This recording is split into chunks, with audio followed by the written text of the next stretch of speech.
year's election. And there is a tremendous amount at stake here. And we all know what happened. It all started with the attack on collective bargaining rights. I'm here tonight to tell you I will restore collective bargaining for public employees in the state of Wisconsin because it's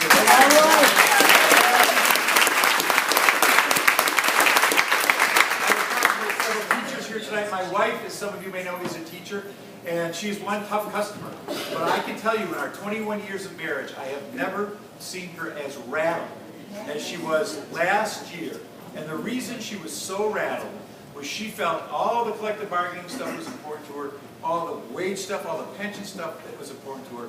But what really rattled her was she felt that this was a direct attack on her vocation. Not her job, her vocation. That this is what she chose to do with her life.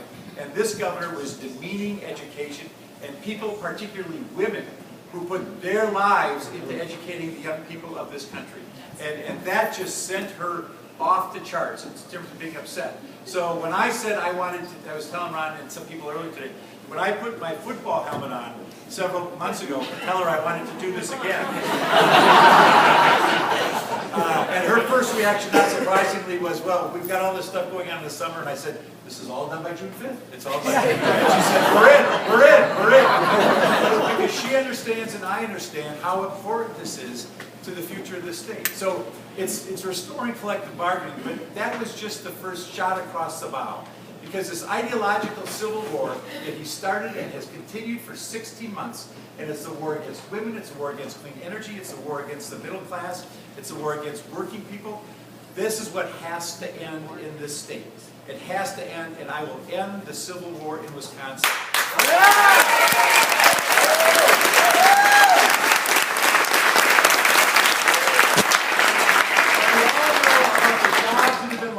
And what he has tried to do, and this has been so amazing, because it was during the campaign of 2010 when he said, I will create 250,000 jobs. That is how I should be judged.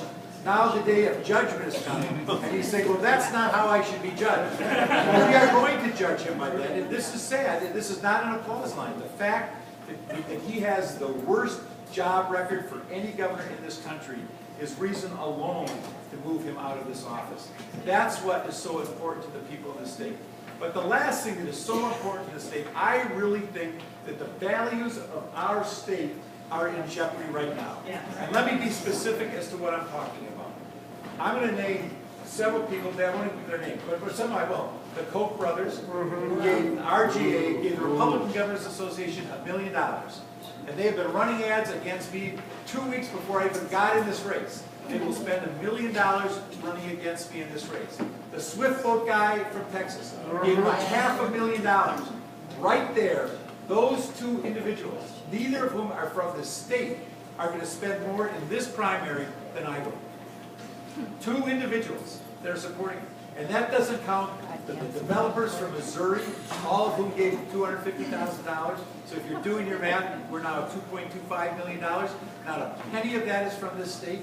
And do you think those people care one whit about what's going on the Crosse? Do you think they care about what's going on in Wausau or Kenosha?